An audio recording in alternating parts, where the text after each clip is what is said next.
We're jumping ahead 100 years. The reason we're jumping ahead 100 years, and we're just doing it temporarily, is mundane rather than esoteric. I have to lecture tomorrow night for Stephen Heller, who's out of town, and I'm doubling up a little bit. I'm going to make this lecture and tomorrow night's lecture parallels. So the lecture is on Clement of Alexandria. So we're leaping 100 years ahead from Philo. Clement was born around 150 and was reported as dead around 213. So he lived at the close of the 2nd century and the beginning of the 3rd century A.D. He is called of Alexandria, and many people think he was born in Athens. His name is a Roman name, and his name is Titus Flavius Clemens. And in fact, the Flavius middle name indicates that he was descended from or associated in some way with the Flavian dynasty, who sported several emperors late in the 1st century A.D. The first of them was named Vespasian, and then Vespasian's son Titus. And it was Titus who sacked Jerusalem and who brought to Rome many of the sacred articles from the temple in Jerusalem. Conspicuous among them, the great menorah and the Arch of Titus in Rome, which commemorates that sacrilege. The Romans saw it as a triumph. Still illustrates the troops carrying all the sacred materials from the temple. So that Clemens' name, Titus Flavius Clemens, harks back to that family. And in fact, there was a Titus Flavius Clemens who may well have been the grandfather of Clement of Alexandria, who was discovered to not believe in the gods of the state and who was killed by the Romans because he was very high up in the Roman hierarchy. And his wife, named Domitilla, was exiled to a small island off the coast of Italy. That part of the coast of Italy, which is called Campania, north of classical Capua, about 50 or 60 miles, and the island is about 40 miles off the coast. Not quite out as far as Sardinia, but in that direction. Minturo is the modern Italian city that is opposite on the coast. Apparently, if we read it right, Clemens of Alexandria was descended from the royal Flavian family in Rome, and that his grandfather, whose namesake he bore, was put to death for being a non-believer in the gods of the state, and because the Roman state religion was extremely tolerant. You could believe in any collection of gods you wanted. The only people who would fit an atheistic description would have been Christians. So that it's very likely that the grandparent generation of Clement of Alexandria were converted to Christianity, and that would have been towards the close of the 1st century, the opening of the 2nd century A.D. We don't know what happened to the generation in between. It is supposed by some that he was born in Athens because he has such a wonderful Greek education. But the fact is that when one reads Clement as a Greek, that is, when one puts on a Greek mind and reads Clemens, he's not Athenian at all. He's Alexandrian. The telltale sign is that he does not see in a Homeric way, and almost all of the Athenians had a very characteristic view, they still do, which is Homeric. They are able to see in an eidetic fashion.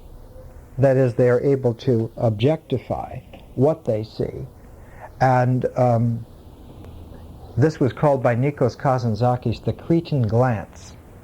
One is able to see only what one is looking at and get rid of anything extraneous. This penetrating, perceptual sabering of vision is Homeric, and Clement does not have this.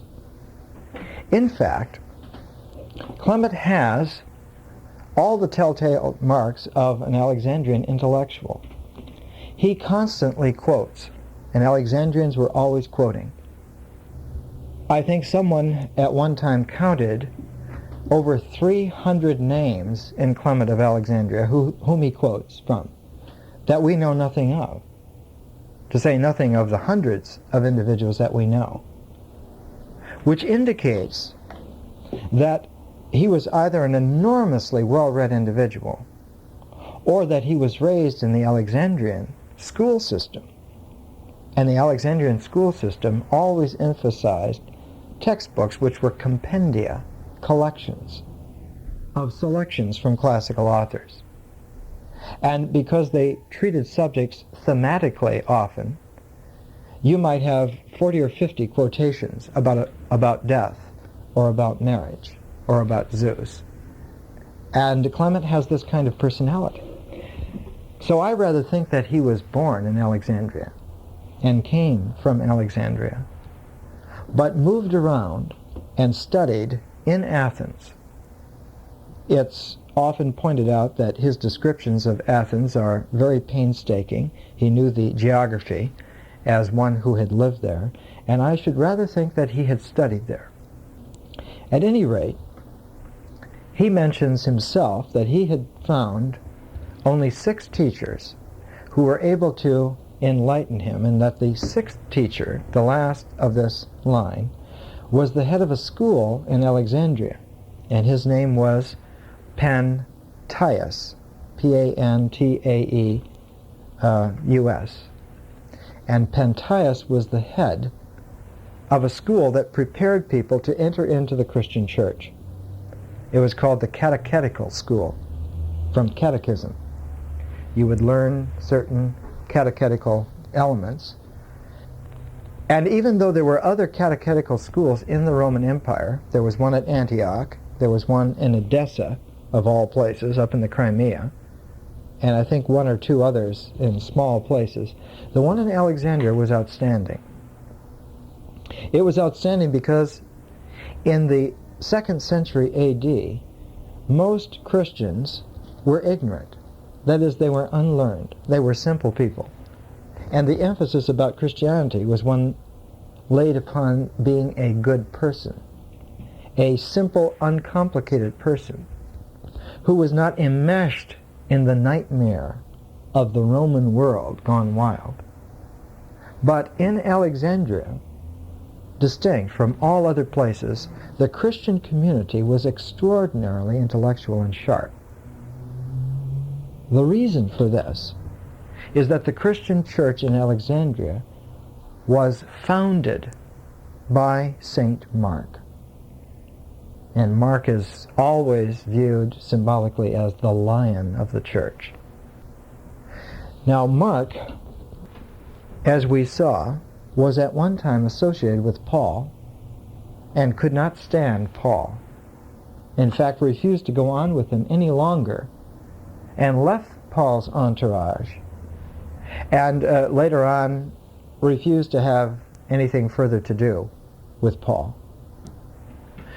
Mark became the secretary for St. Peter. And in fact, if you look in the New Testament, the first letter of Peter closes with sending greetings to the people that he is writing to the Christian churches.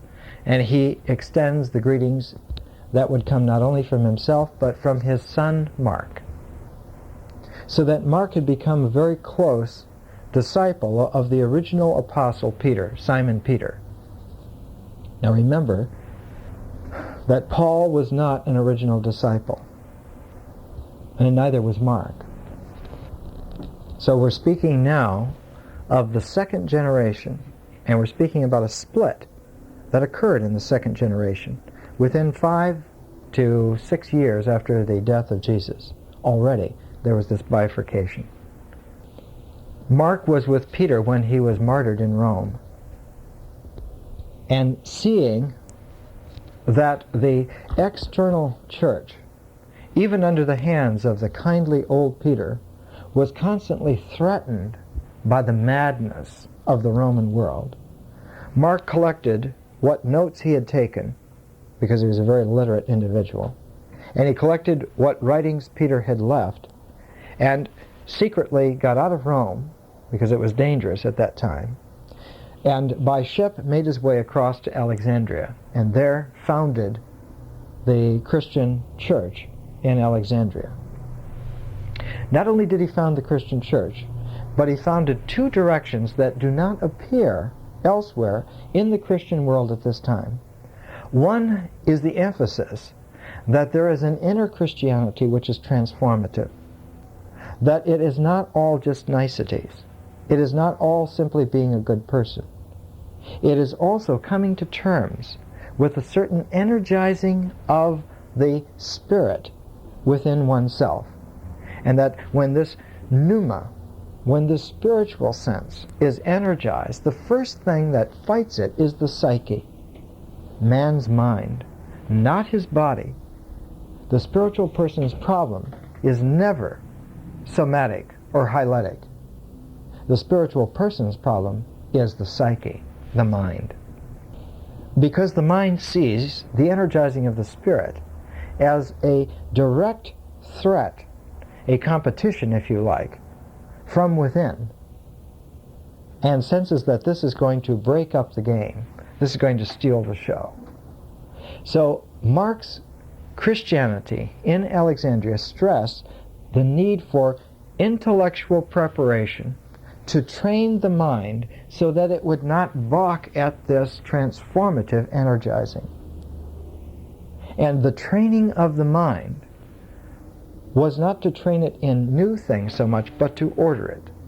Because the ordered mind, when it comes down to its eternal structuring, regardless of what content it has, is able to take the radiation, and I'm not speaking now about radiation of like electromagnetic energy, but the light radiation of the energized spirit, so that the person becomes very much like the illustration that William Blake drew one time called Glad Day, where the figure is out like this in a dancing leap, and all the colors of the rainbow are coming out of the aura of the whole body. This kind of a thing. The catechetical school in Alexandria was that entity that was passed down and became, 100 years after Mark, the place that Clement found himself. And Clement eventually became the head of the catechetical school, and for more than 20 years developed the catechetical school so that it prepared people for transformation. In fact, it is from a letter of Clement of Alexandria that we know of the fragment that was found in 1958 by Morton Smith of the secret gospel of Mark. And we've talked about that in several of the lectures here. Now the difficulty with Clement, he realized that you can train 1 or 2 or 10 or maybe even 20 individuals. It takes a long time to train somebody. But the problem is that you have tens of millions of pagans whose minds are becoming increasingly haunted by neurotic intrusions and psychotic extrusions, and there had to be some way to train thousands, if not tens of thousands of people. Or there had to be, in fact, some way to change the mix of the whole classical world. The key to this was the classical pagan mind.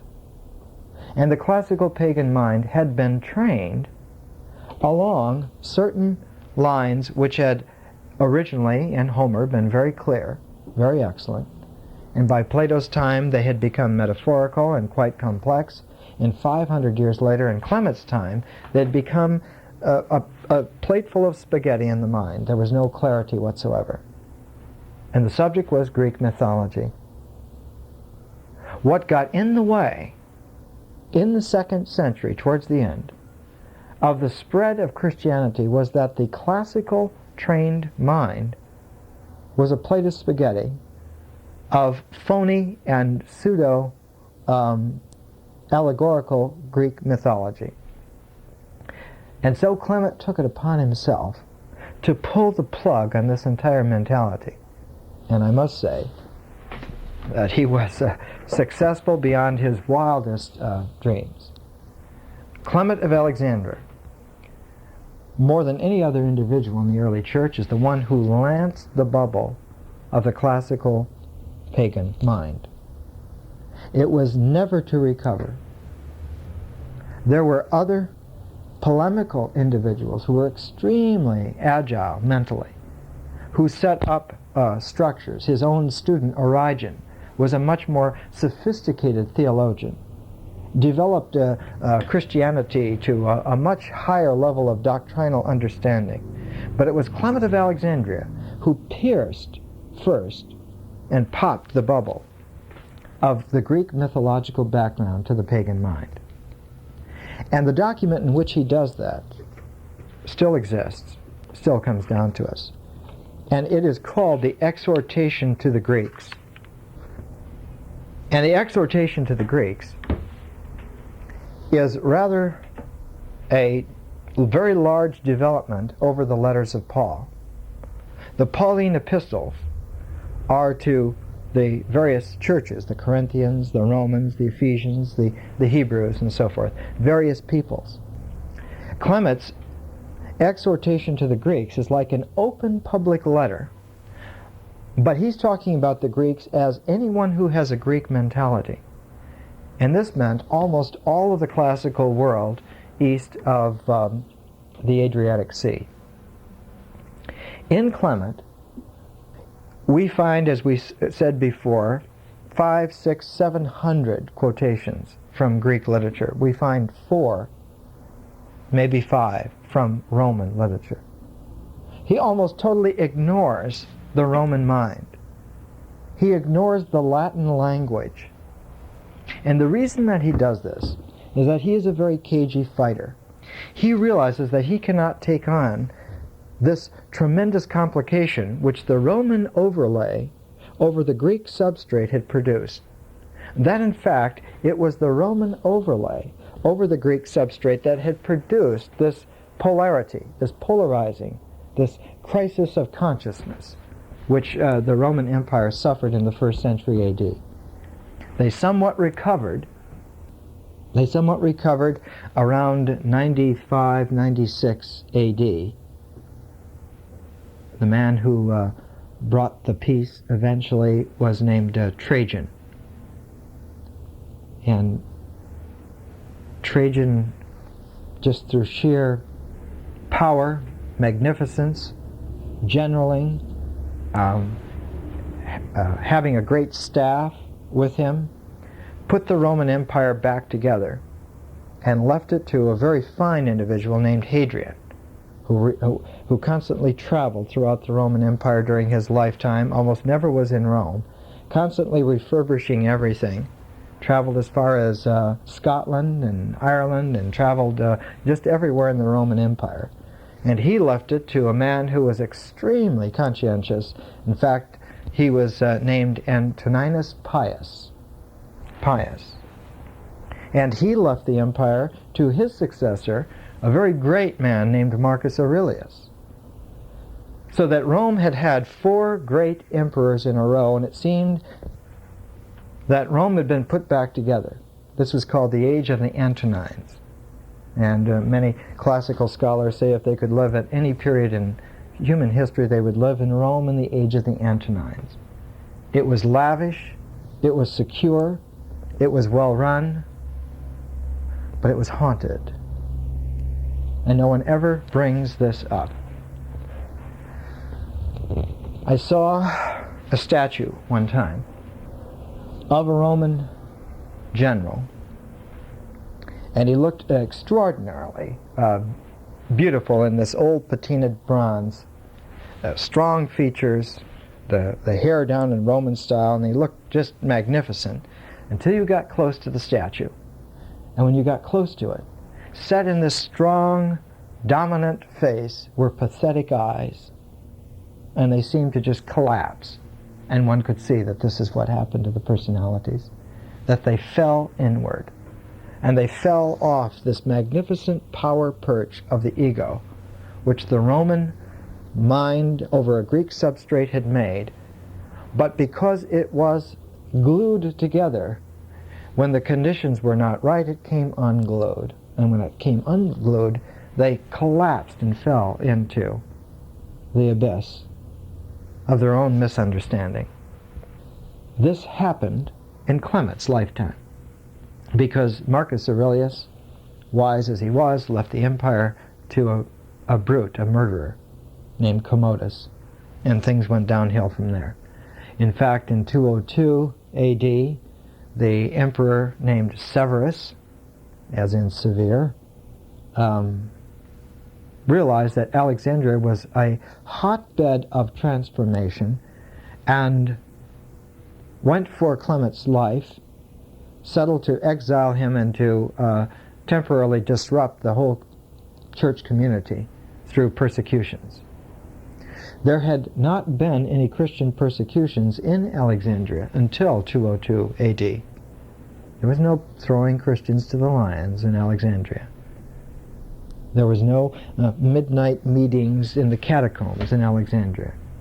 The Christian community was wealthy, it was intellectual, it was international, it was well trained, and it was effective, because Christianity was spreading out from Alexandria, and people were realizing it isn't the simpletons who are Christians.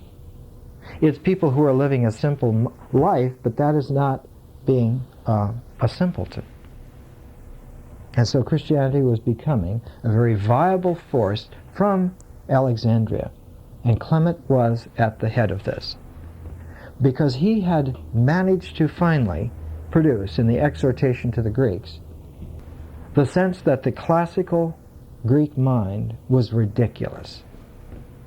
Not to argue against it, not to bring up subtle arguments to argue against Plato or Aristotle, or to show that the Stoic cosmologies or the Epicurean cosmologies were wrong, but to go for the jugular, to take Greek mythology and show that the Greek mysteries and the Greek mythological tradition was silly, that how could grown people believe in such garbage. And so the exhortation to the Greeks is one of the most important documents in world history. And it shows us, and we'll take a little look at it now, it shows us what happens when the emotional substrate of a cosmology is fractured. That's all you have to do, is just fracture it. You don't have to break it, you don't have to explode it, you just fracture it.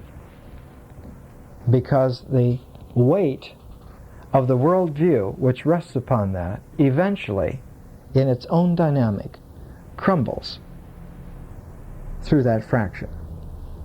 We know because we are facing that very same mentality in our own time.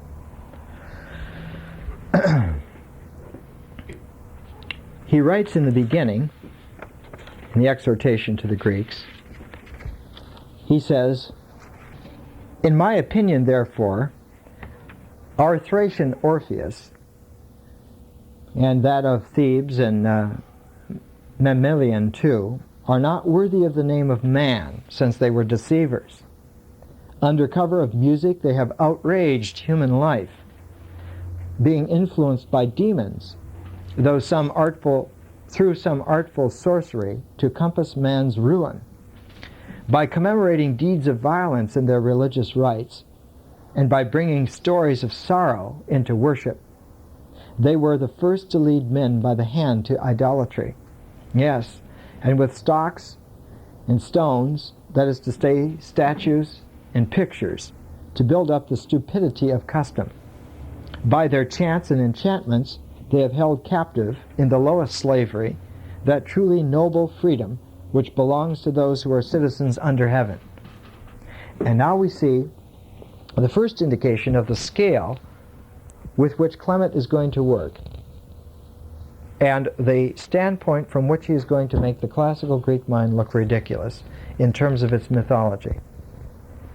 He will develop the thesis that the gods of Greek mythology were in fact human beings, and that only through long custom, and he's willing to say that maybe this was 1,000 years, maybe it was even longer, maybe it's 2,000 years, whatever you like, 10,000 years, 20,000 years.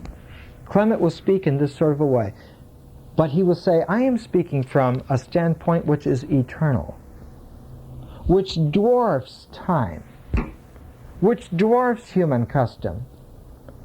It dwarfs it to the vanishing point, because he will make the point that we as Christians recognize that we have existed in our soul sense from the beginning, that we were seeds in that being who was there from eternity, Jesus Christ.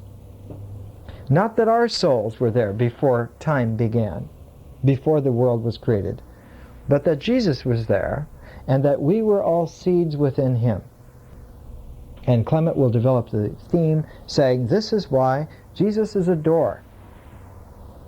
He is the doorway for us, recognizing our seed intuition of our cosmic nature, to bring ourselves to that doorway, and we discover then that that is actually the gateway to heaven. That literally through, the adverb here is dynamic and descriptive, that through Jesus Christ we enter into the kingdom of God. We enter into heaven. He is the doorway. And that this is so because we are returning to our actual condition, which is real. That all of the fantasies, no matter how long they were established by custom, that we have as human beings, that we have as Greeks, as Clement would say, is only obfuscation. It's only worldliness. So he'll take this kind of a contrast and progressively go through Greek mythology and show that this is silly to any longer to hope for anything more than simply entertainment, or even poor entertainment, which one eventually will just throw down, from this kind of a classical Greek mind.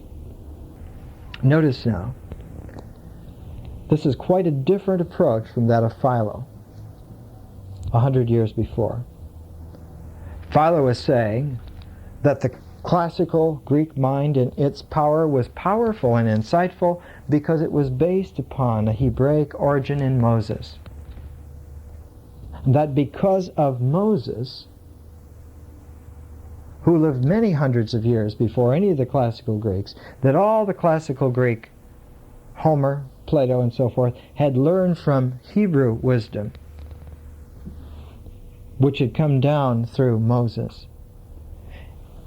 Clement of Alexandria, not mentioning Moses in this kind of a context at all, he's Christian and Philo is Jewish, puts Jesus in his place and raises Jesus then to not simply an early man, an early perfect man, but as a cosmological figure.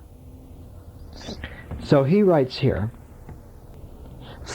he says that Orpheus is silly and these are just enchantments. He says, far different is my minstrel, for he has come to bring a speedy end to this bitter slavery of the demons that lord it over us. And by leading us back to the mild and kindly yoke of piety, he calls once again to heaven those who have been cast down to earth. Notice the language. We have been cast down to earth. We have fallen. We have religiously fallen to earth, where we are kept on earth by a demonic overlay. in this demonic overlay, we don't have to fight against that demonic overlay because we have a portal in that demonic overlay which we can escape through.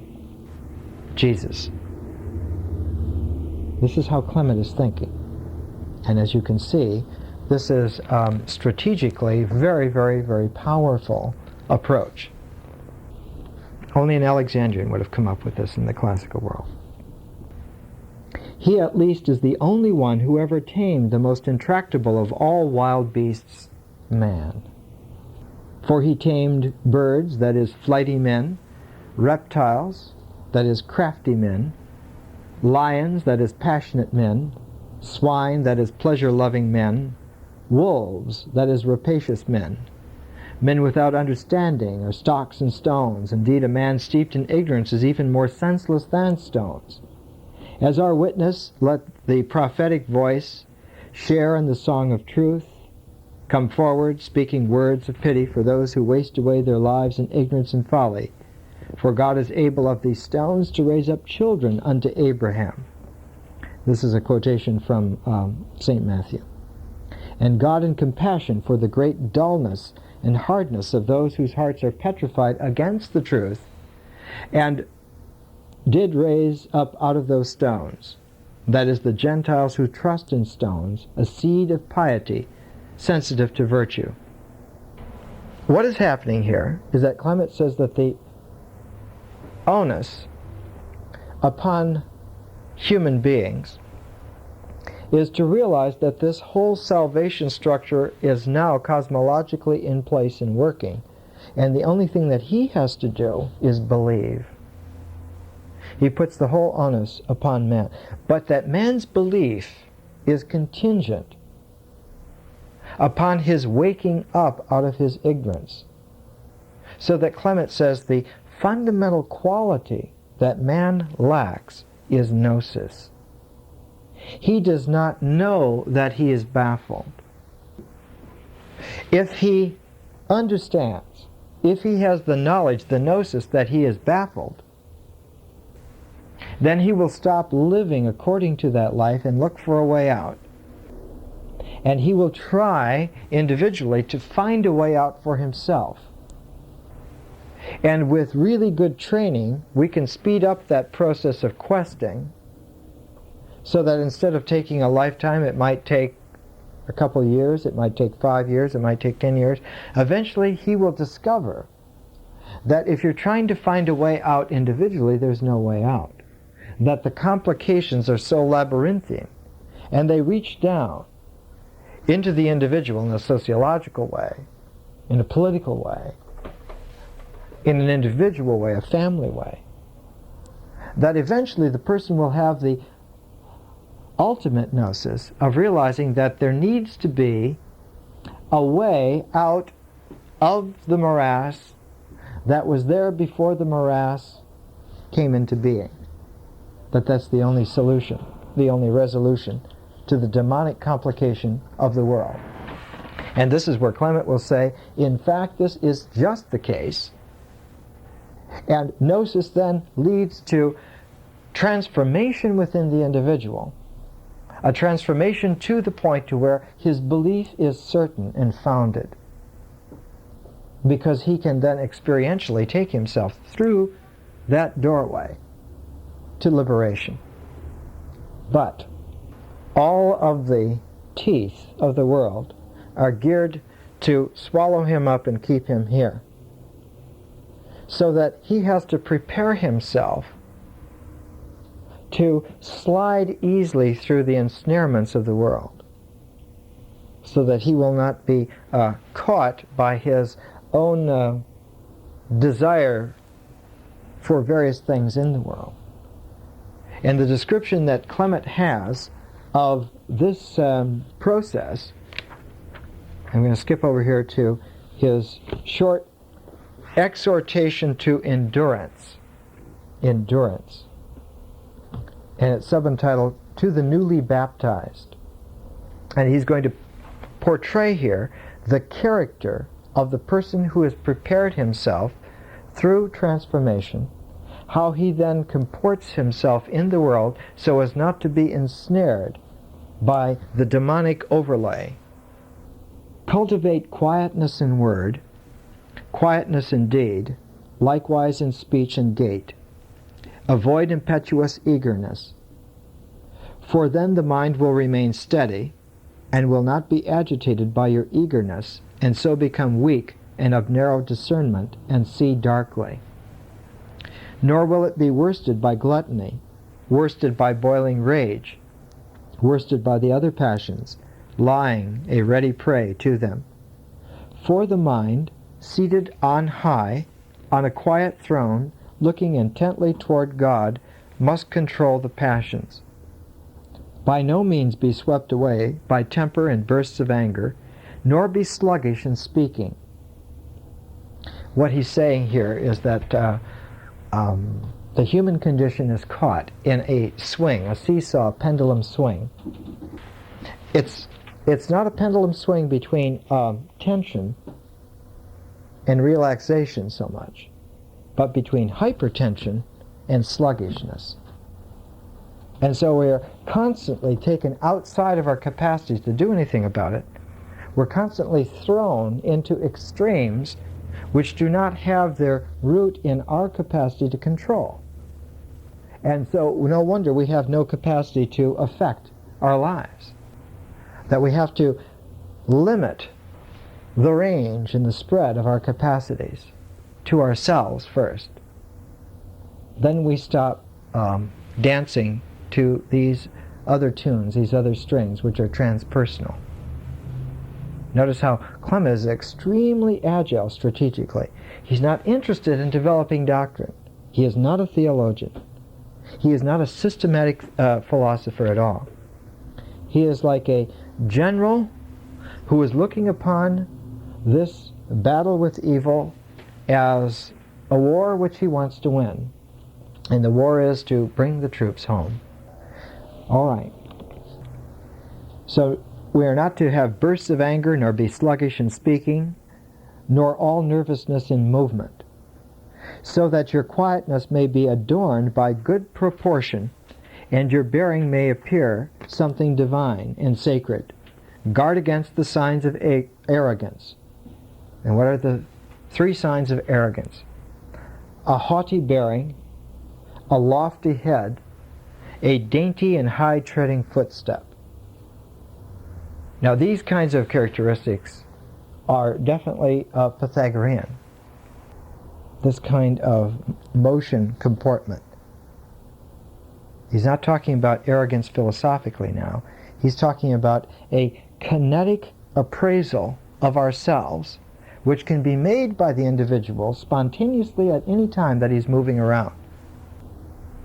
It's a form of yoga.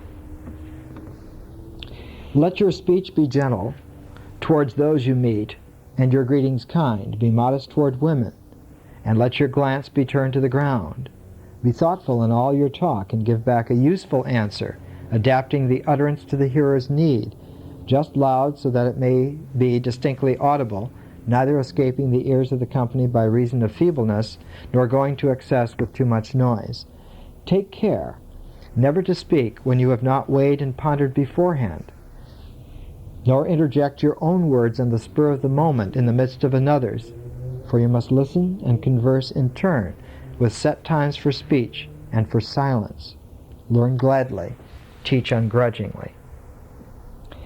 The emphasis here is upon movement, upon bodily movement and comportment, and upon speech, about the way that we talk.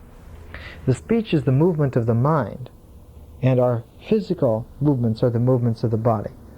To bring those into sync, then, order the personality so that the spirit, when it is energized, has an expressive form which it can irradiate. If it does not have an ordered expressive form, will argue Clement, exceedingly fine. If we do not have an ordered mind, if we do not have an ordered body, an ordered social community of gentleness and reciprocality, then when the spirit is energized, instead of shining forth, it simply is diffracted from all these labyrinthian complications and produces an explosion, which dizzies the person. One goes off into equivalent of madness. Keyed in by the metaphysical, supernatural light of the Spirit, which is energized in a body and a mind which is not prepared to receive it. This is exactly the apocalyptic vision underlying the revelation according to John, which is not by John, which is not even, as has been found out in our time, not even a Christian document, but belongs to Judaism, actually. It belongs to that development in the early 2nd century AD that showed that most of the esoteric traditions were facing the problem that people were becoming energized, were starting to transform themselves, but had not prepared themselves. And so they were experiencing a kind of a psychic vertigo, a kind of a physical wildness and then dullness, because they were simply not prepared. So he says here, in your speech be articulate.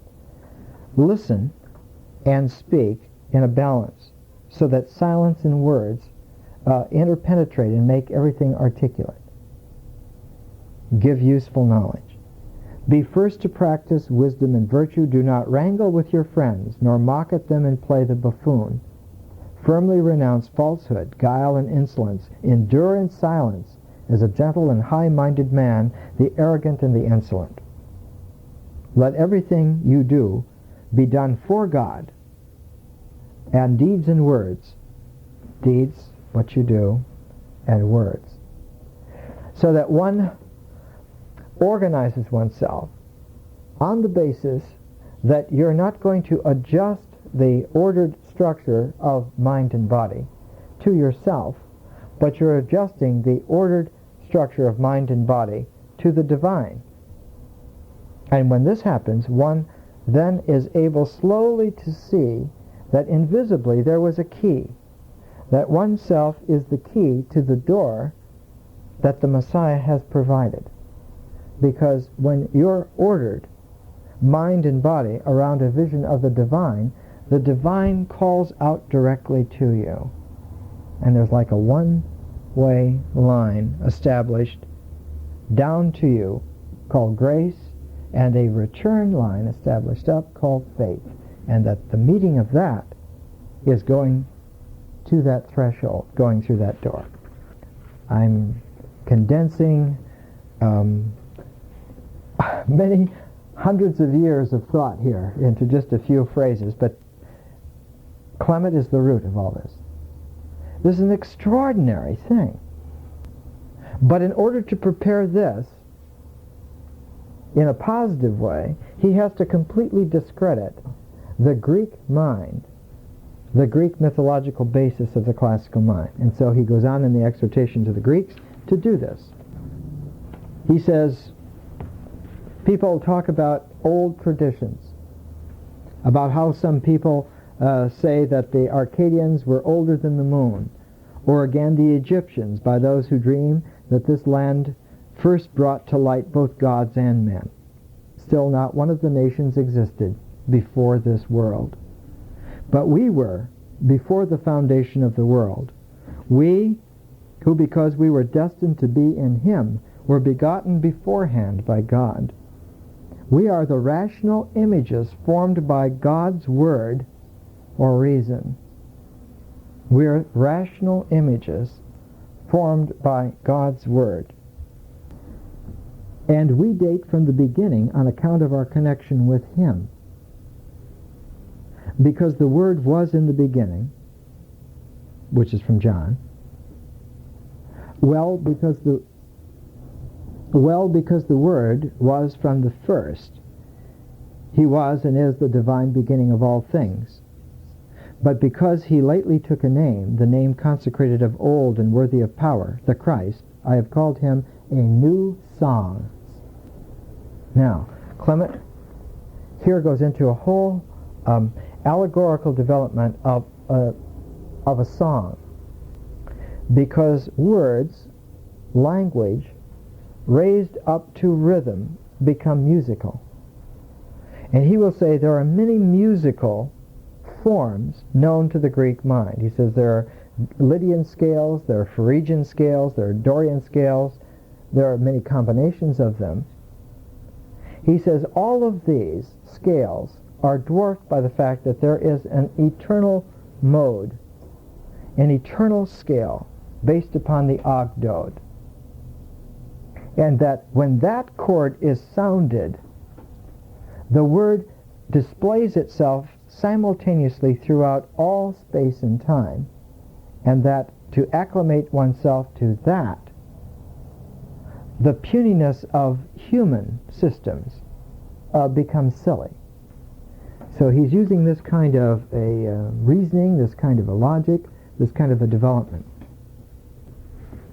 He writes here, "If you long to see God truly, take part in purification, meat for him, not of laurel leaves or meat embellished with wool and purple, but crown yourself with righteousness. Let your wreath be woven from the leaves of self-control, and seek diligently.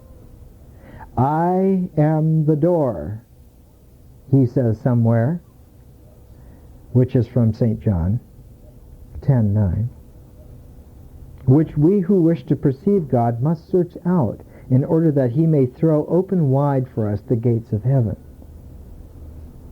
For the gates of the Word are the gates of reason, opened by the key of faith." You see how Clement uses this language now? This is the first time that this kind of language is used. This language will be used for the next 1,500, 1,600 years. This kind of an understanding.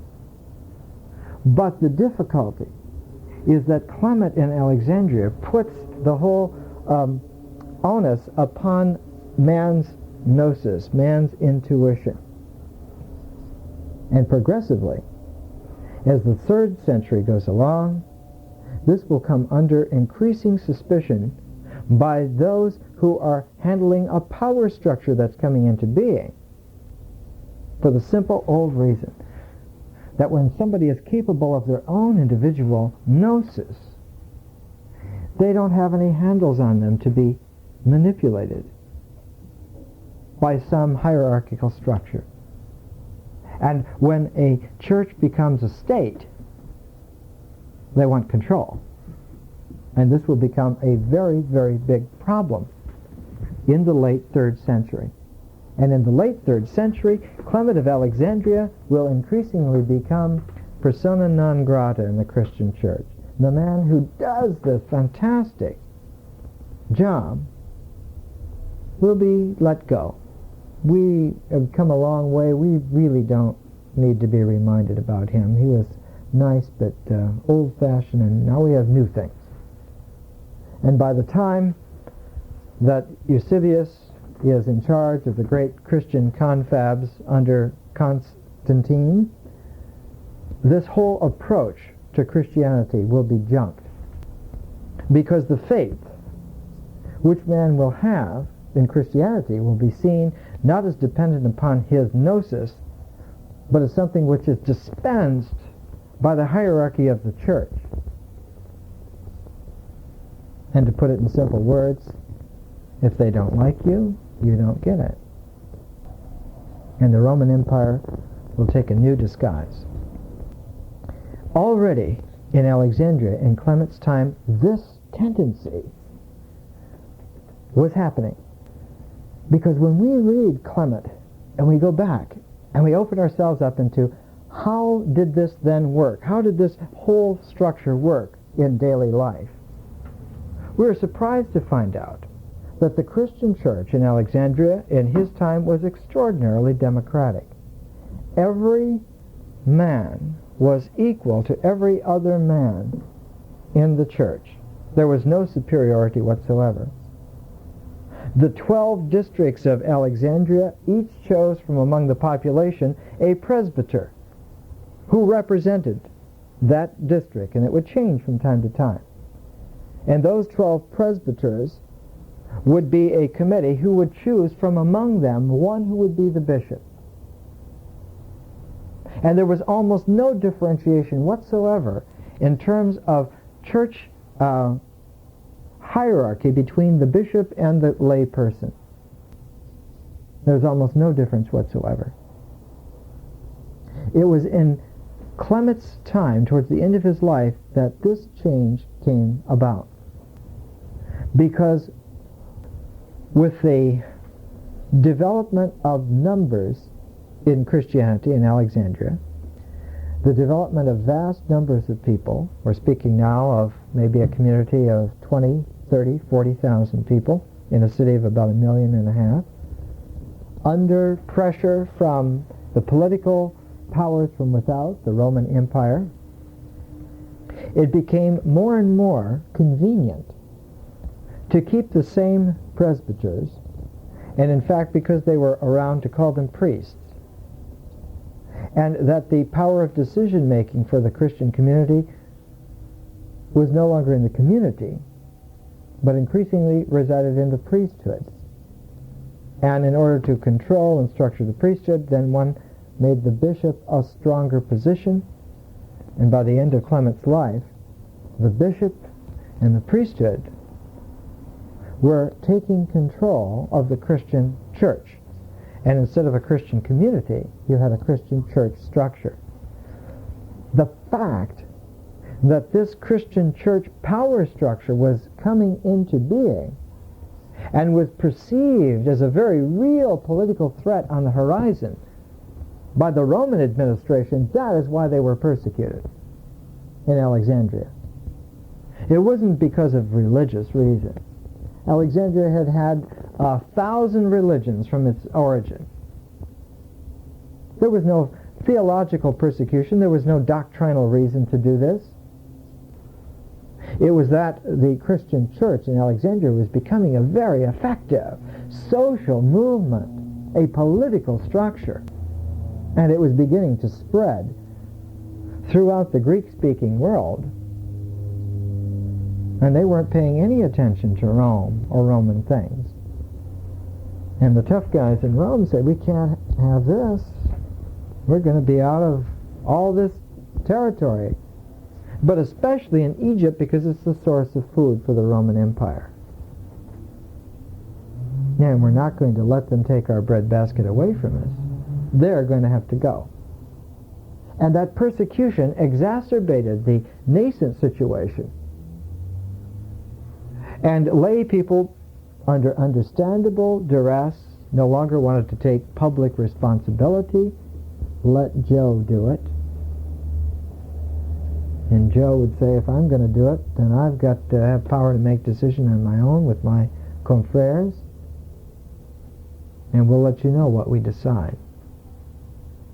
And this is what happened at the beginning of the 3rd century AD in Alexandria. And Clement was there, but didn't really see it long enough to do anything about it. The man who saw it was his successor at the catechetical school in Alexandria, Origen.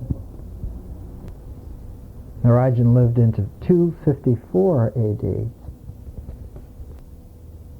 When they got a hold of Origen, they castrated him and made him persona non grata in the church, because he will take Clement's whole approach and say, before it gets out of hand, we've got to organize Christianity so that it remains a cosmic community and does not become a mirror image of the persecutors. The well-known complex.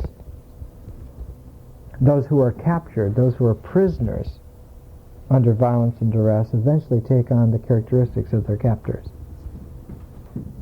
And this is what happened to the Christian church. It became Roman, increasingly. Until in Constantine's time, even though he wasn't a Christian, he saw no reason why you can't call it a Christian empire. It's the same difference. That was 313 AD. So you can see how quickly this moves.